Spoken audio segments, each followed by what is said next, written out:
Mesdames et messieurs, les représentants des institutions gouvernementales, chers partenaires techniques et financiers, mesdames et messieurs les membres du Comité national sur les changements climatiques, distingués invités en vos rangs, grades et qualités respectives, mesdames et messieurs.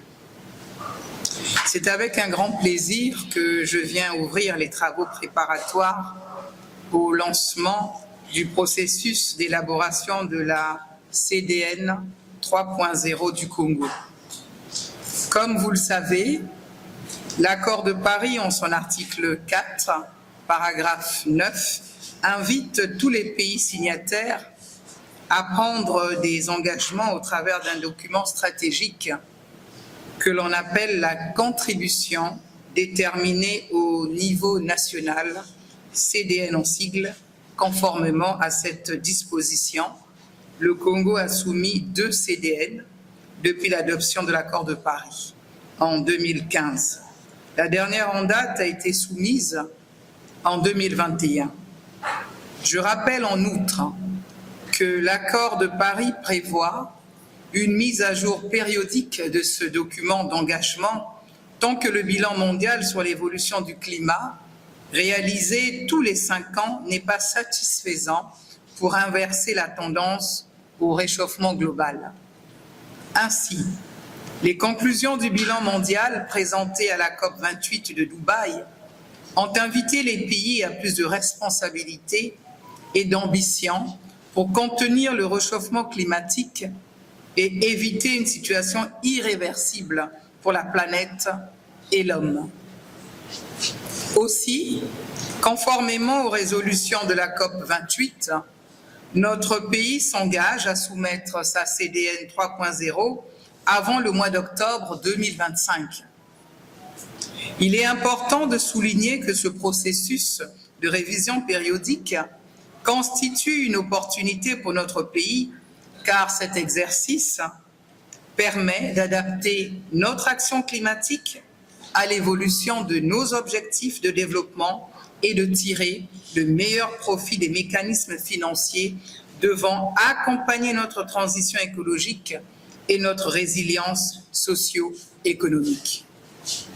À cet égard, la mise à jour de la CDN constitue une nécessité et une priorité pour notre gouvernement afin de rehausser nos ambitions dans la lutte contre le changement climatique et identifier les axes stratégiques à privilégier.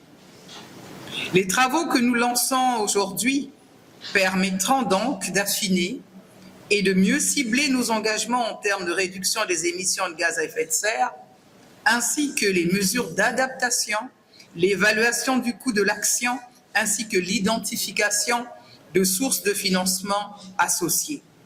Mesdames et messieurs, nous ne partons pas d'un point zéro. En effet, la CDN de 2021 a permis quelques progrès.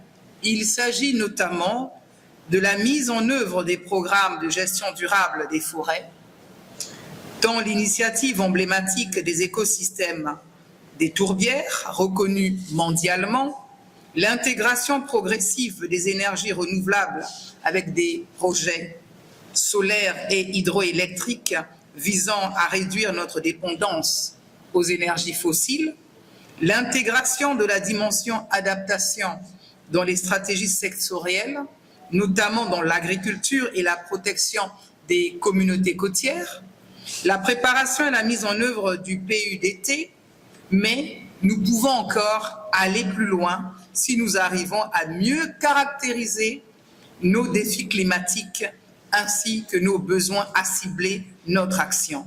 Il s'agira cette fois-ci notamment de définir des objectifs renforcés en maîtrisant davantage les sources d'émissions liées à la déforestation, en accélérant la transition énergétique et en protégeant les tourbières dont la capacité de séquestration, plutôt de stock, est déterminante pour le climat.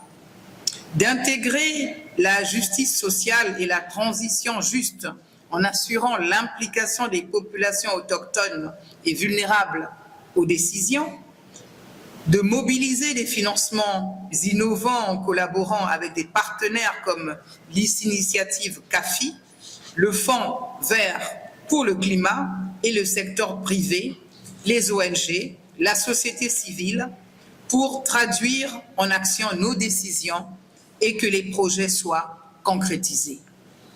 Par ailleurs, je voudrais rappeler ici que ce processus n'est pas seulement un exercice technique.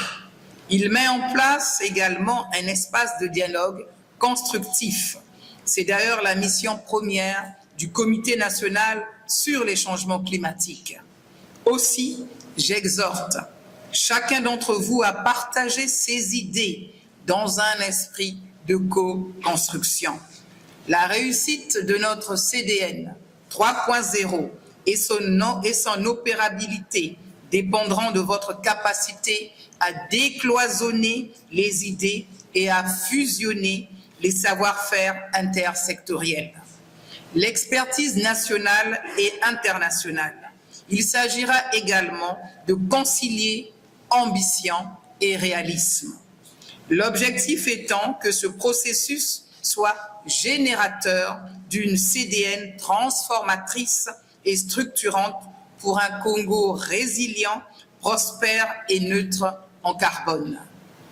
Avant de clore mon propos, je tiens à remercier nos partenaires, en particulier le CAFI, pour son soutien financier, ainsi que l'Union européenne et les agences des Nations unies engagées à nous accompagner dans ce processus.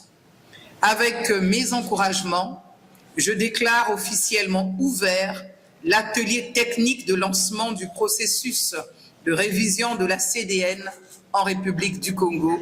Je vous remercie.